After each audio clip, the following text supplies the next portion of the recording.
प्यारे विद्यार्थियों, ऑनलाइन हिंदी शिक्षण व्यवस्था में एक बार पुनः आपका स्वागत है।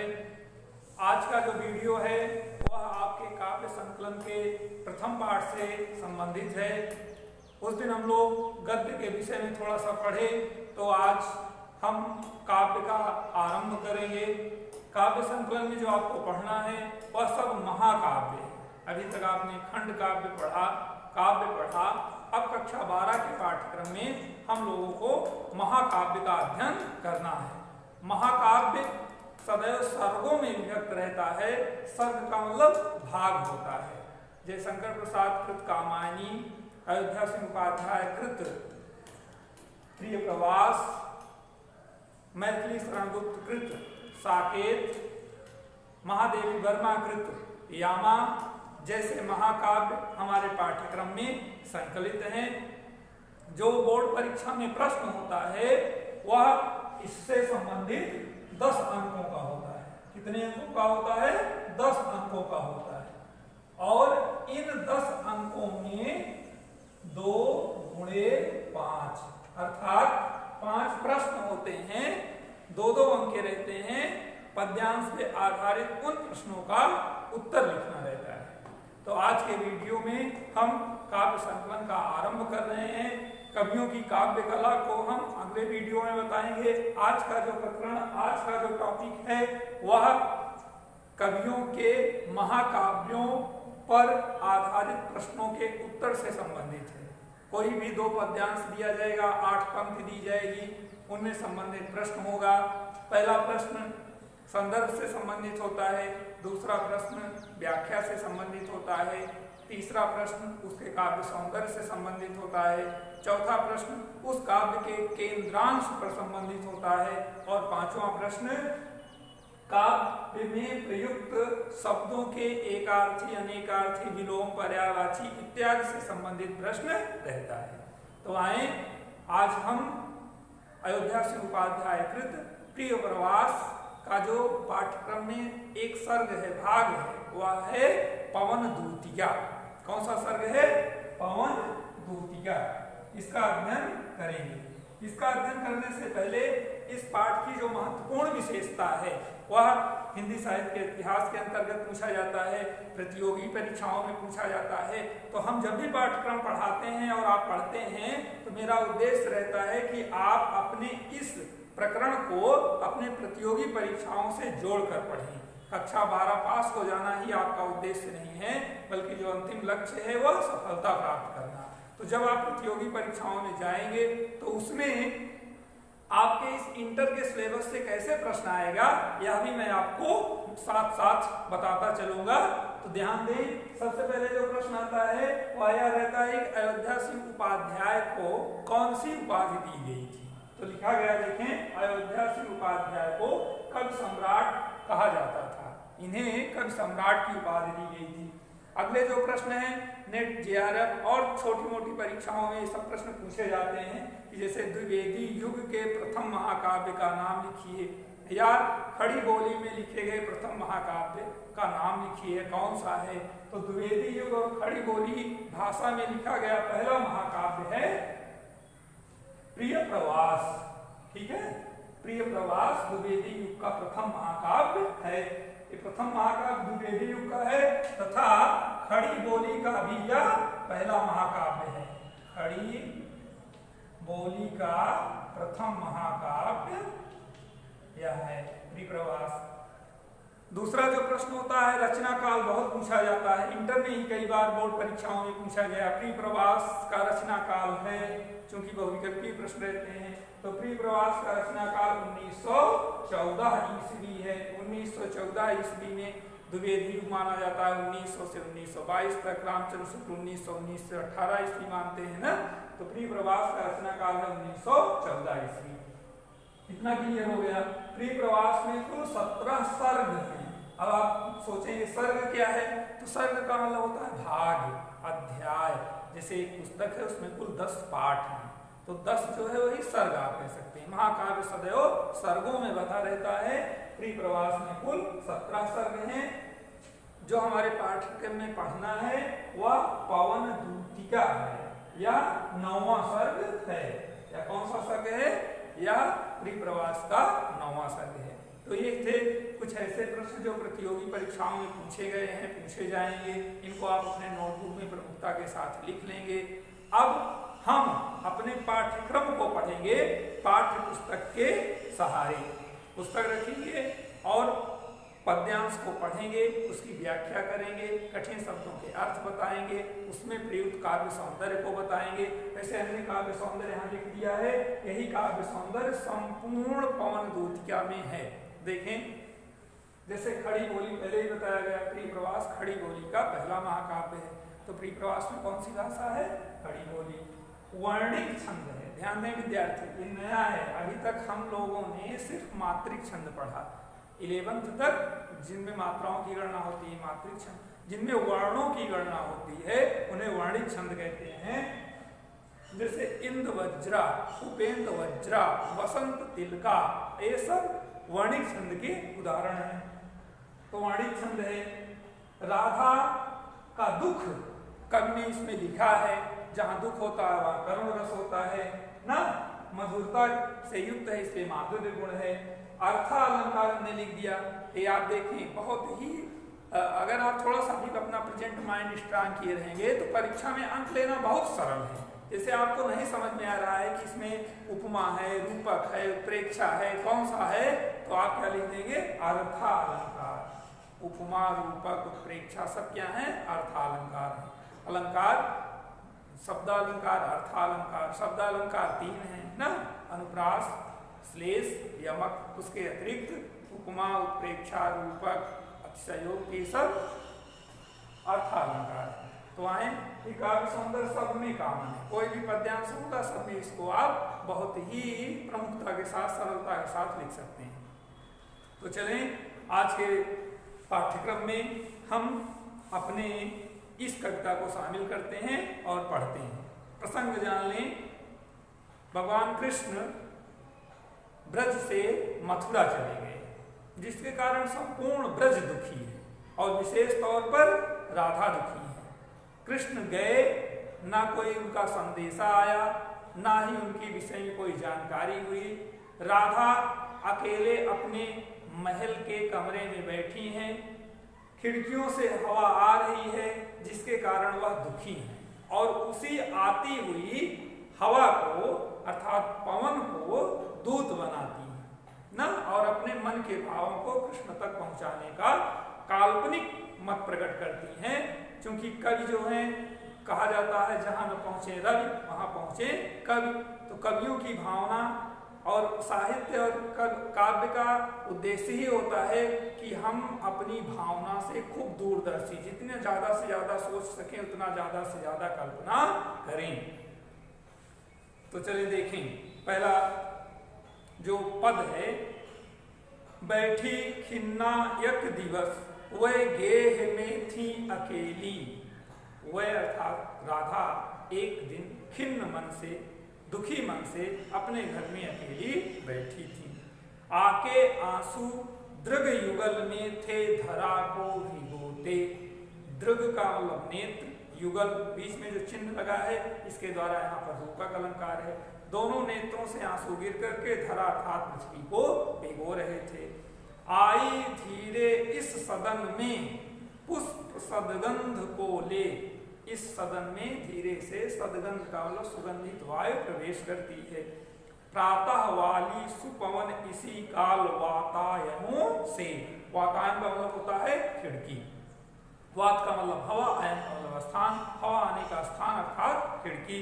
तो प्रातः वाली सुपवन, प्रातःकालीन सुगंधित सुमधुर पवन अर्थात वायु धीरे से राधा के कमरे में प्रवेश करती है। अब राधा इसी सुगंधित वायु को, पवन को अपना दूत बनाकर भगवान कृष्ण तक अपने मनोभावों को पहुंचाने का प्रयास करती हैं। दूसरा पद्यांश देखें। संतापों को विपुल बढ़ता देख के दुखिता हो। संताप अर्थात दुख क्लेश को बढ़ते हुए देखकर धीरे बोली सदुख उससे श्रीमती राधिका यूं। राधा पवन से दुख पूर्वक कहती हैं, प्यारी प्रातः पवन इतना क्यों मुझे है सताती। क्या तू भी है कलुषित हुई काल की क्रूरता से। जब कोई व्यक्ति दुखी रहता है तो अच्छी वस्तुएं भी उसे कष्ट देती हैं, कुछ भी उसे अच्छा नहीं लगता है। ठीक यही स्थिति यहाँ पर राधा का है। राधा कृष्ण के वियोग में दुखी हैं, सुंदर वायु भी उन्हें कष्ट दे रही है। राधा कहती है क्या तू भी काल अर्थात समय की तरह हमें दुख देना चाहती हो। तो अगले पद में कहते मेरे प्यारे नौ जलद से कंज से नेत्र वाले, प्यारे अर्थात कृष्ण, नव जलद, जलद का मतलब होता है जल देने वाला। ऐसे ही प्रश्न आएगा जलद की पर्यायवाची लिखिए, तो जल देने वाला अर्थात बादल। मेरे प्यारे नव जलद से कंज से नेत्र वाले, कंज का मतलब होता है कमल, कमल सदृश सुंदर नेत्रों वाले कृष्ण जाके आए न मधुवन से और ना भेजा सनेसा। मधुवन, मधुवन जहाँ मधुरता और वन हो जिसको कहा जाता है वृंदावन, न गए तो दोबारा वापस नहीं आए, जिनके कारण मैं रो रो के प्रिय विरह से बावली हो रही हूँ। कृष्ण के ना आने के कारण मैं विरहवश रो रो करके पागल हो गई हूँ। जाके मेरी सब दुख कथा श्याम को तू सुना दे, इसलिए कृष्ण के पास जाइए और मेरे दुखों को उनसे कहिए। चौथे पद में देखें रास्ता बता रही है। चौथे पद में राधा वायु को जाने का मार्ग बता रही है। ज्यों ही मेरा भवन तज तू अल्प आगे बढ़ेगी, जैसे ही मेरे भवन को छोड़ करके थोड़ी दूर जाओगी, शोभा वाली सुखद कितने मंजू कुंजे मिलेगी। शोभा सुंदर लगने वाली मंजू लताएं आपको दिखाई देगी। मंजू का शाब्दिक अर्थ होता है सुंदर। प्यारी छाया मृदुल स्वर से मोह लेगी तुझे, वे वृंदावन की वे सुंदर लताएं आपको अपनी छाया से आकर्षित कर देंगी। तो भी मेरा दुख लख वहां जाना विश्राम लेना, फिर भी मेरे दुखों को स्मरण करते हुए चले जाना, वहां विश्राम मत करना, क्योंकि तुम्हारा कार्य ही है चलना। हवा से हमें क्या शिक्षा मिलती है, हवा से हमें क्या सीखना चाहिए। हवा गतिमान रहती है, हवा चलती रहती है। और दूसरी बहुत विशिष्ट शिक्षा है कि हवा कभी भी किसी को वरीयता नहीं देती है ना। देखिए आप पुष्प के पास सुगंध है, लेकिन उसके पास भी उतनी ही देर रहती है जितनी देर वह मल के पास रहती है ना। जहाँ गंदगी है वहां भी वायु है, लेकिन जिस प्रकार वह वहां है उसी प्रकार वह पुष्प के पास है। तो इस पद्यांश में अभी एक दृष्टिकोण दिया गया कि हमें निरंतर हवा की तरह गतिमान रहना चाहिए और सबके साथ समभाव रखना चाहिए। चलिए आगे पांचवा पद्यांश देखें। राधा हवा से कह रही, वायु से कह रही, पवन से कह रही, थोड़ा आगे सरसरव का धाम सतपुष्प वाला, और थोड़ा सा आगे जाओगे सतपुष्प सैकड़ों पुष्प वाले सुंदर धाम महल मिलेंगे। अच्छे अच्छे बहुद्रुम लता वान सौंदर्यशाली, द्रुम का मतलब होता है वृक्ष, लताओं से युक्त सौंदर्यशाली वृक्ष मिलेंगे, दिखाई देंगे। प्यारा वृंदा विपिन मन को मुग्धकारी मिलेगा।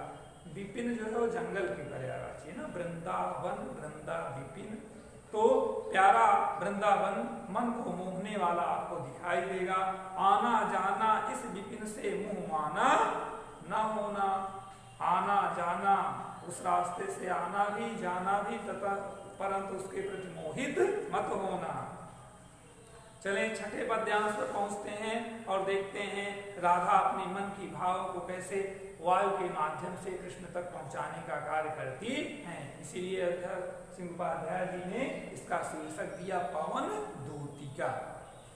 जाते जाते अगर पथ में क्लांत कोई दिखाए, राधा कह रही है हे वायु, जाते समय रास्ते में कोई दुखी पथिक दिखाई दे तो जाके सन्निकट उसकी क्लांतियों को मिटाना, तो उसके पास जाना, उसकी क्लांति अर्थात उसकी गर्मी को, दुख को, कष्ट को दूर करना। धीरे धीरे परस करके गात उत्ताप खोना, परस का मतलब स्पर्श, धीरे धीरे उसे स्पर्श करना, उत्ताप अर्थात उसके तापमान को दूर करना। हवा का धर्म क्या है?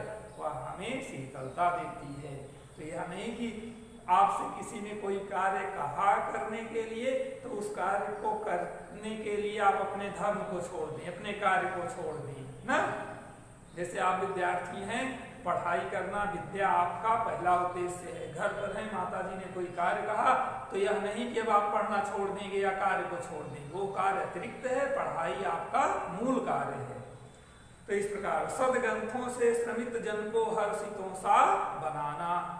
राधा वायु से कहती हैं कि हे वायु, जाते समय मार्ग में कोई दुखी व्यक्ति दिखाई दे तो उसके पास जाना, उसे स्पर्श करना, उसके गर्मियों को दूर करना तथा परिश्रम कर रहे लोगों को अपनी सुगंधित वायु से प्रसन्न बनाना। 7वां पद देखें, लज्जाशीला पथिक महिला जो कहीं दृष्टि आए। लज्जाशीला अर्थात नववधू रास्ते में यदि कोई दिखाई दे, होने देना विकृत वसना तो न तू सुंदरी हो। तो वो सुंदरी को विकृत वासना से विकृत मत होने देना, थोड़ा सा उत्ताप दे देना, गर्मी दे देना। जो थोड़ी भी श्रमित वह हो गोद में ले शांत होना, और यदि थकान लगने लगे तो अपने गोद में ले करके अर्थात स्पर्श करके उसके थकान को दूर कर देना। होठों की और कमल मुख की म्लानताएं मिटाना, उसके होठों और कमलवत मुख की मलिनता को अर्थात तापमान को, गर्मी को, दुख को दूर करना। पुनः देखें इस पद्यांश में अयोध्या सिंह उपाध्याय जी ने राधा की भावना को प्रकट करते हुए वायु के द्वारा लिखते हैं कि हे वायु, यदि रास्ते में जाते समय आपको कोई दुखी महिला दिखाई दे तो उसके पास जाना, स्पर्श करना, गोद में उठाना तथा उसके सुंदर कमलवत मुख की मलिनता को दूर करना। 8वां पद देखें। आज के वीडियो में हम लोग 10 पद्यांश का अध्ययन करेंगे, 7 का कर लिए, 8वां देखें।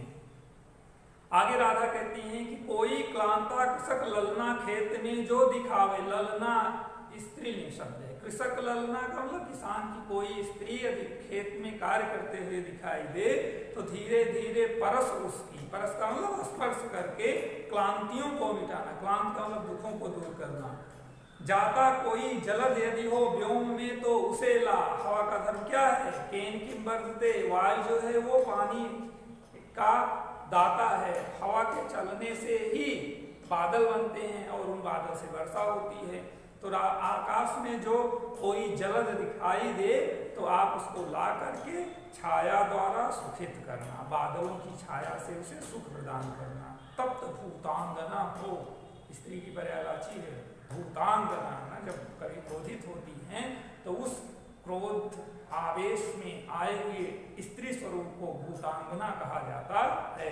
भूतधन अंगना अर्थात भूतांगना। 9 में देखें, जाते जाते पहुंच मथुरा धाम में उत्सुका हो। अब मथुरा इस प्रकार आप धीरे धीरे मथुरा पहुंच जाएंगे और मथुरा पहुंचते ही खूब उत्सुक हो जाना, प्रसन्न हो जाना। न्यारी शोभा वर नगर की देखना, मुग्ध होना, उस श्रेष्ठ नगर की सुंदर शोभा को देख करके प्रसन्न हो जाना। तू होएगी चकित लख के मेरु से मंदिरों को। मेरु का मतलब सुमेर पर्वत जैसे ऊंचे ऊंचे विशाल मथुरा के मंदिरों को देख करके आश्चर्यचकित हो जाओगी। आभा वाले कलश जिनके दूसरे अर्क से हैं, अर्क का मतलब होता है सूर्य, सूर्य की तरह चमकने वाले उनके गुंबद बहुत ही विशिष्ट हैं, जिनको देखकर निश्चित रूप से तुम प्रभावित हो जाओगी। तो मथुरा की सौंदर्यता का वर्णन करते हुए अयोध्या सिंह उपाध्याय जी लिखते हैं कि सुमेर पर्वत जैसे विशाल सुंदर भव्य मंदिरों को देखोगे जिनके गुंबद दूसरे सूर्य की तरह चमकने वाले हैं। अब इस प्रकार से 10वां और आज के प्रकरण का अंतिम पद्यांश देखें। देखे पूजा समय मथुरा मंदिरों मध्य जाना। मंदिरों मध्य जाना, जिस समय मंदिरों में पूजा होती है उस समय मंदिरों के मध्य जाना। नाना वाद्यों मधुर स्वर की मुग्धता को बढ़ाना। अनेक प्रकार के जो वाद्य यंत्र बजते रहते हैं उन्हें अपनी सुंदर धीरे धीरे वायु के द्वारा और सौंदर्यशाली मुग्धकारी बनाना। कीमा, जहाँ पर कीमा रहता है, कीमा का मतलब होता है अथवा, जहाँ भी कीमा शब्द आए वहाँ पर संदेह अलंकार होता है। इस पद्यांश में संदेह अलंकार होता है। है। किमालय के रुचिर तर्के शब्दकारी फल को अथवा किसी रुचिकर फलकारी शब्द को लेना, धीरे धीरे मधुर रव से मुग्ध हो वो बजाना। धीरे धीरे उन्हें रव का मतलब ध्वनि पूर्वक बजाते रहना। हवा के चलने से एक अलग संगीत प्रस्फुटित होता है। इसलिए यहाँ पर कल क्या उद्देश्य है कि मंदिरों में पूजा के समय जाना और अपने वायु धर्म से उन्हें और भी वाद्य यंत्रों को सौंदर्यशाली सुखकारी बनाना। तो प्रिय विद्यार्थियों, आज के वीडियो में हम पवन भूतिया के कुल 10 पद्यांशों का अध्ययन किए। जो इस पर प्रश्न बनते हैं वह काव्य सौंदर्य से संबंधित, व्याख्या से संबंधित, संदर्भ से संबंधित, जिसको आप सहजतापूर्वक जाने। कल के वीडियो में बचे हुए शेष पद्यांशों का अध्ययन हम करेंगे।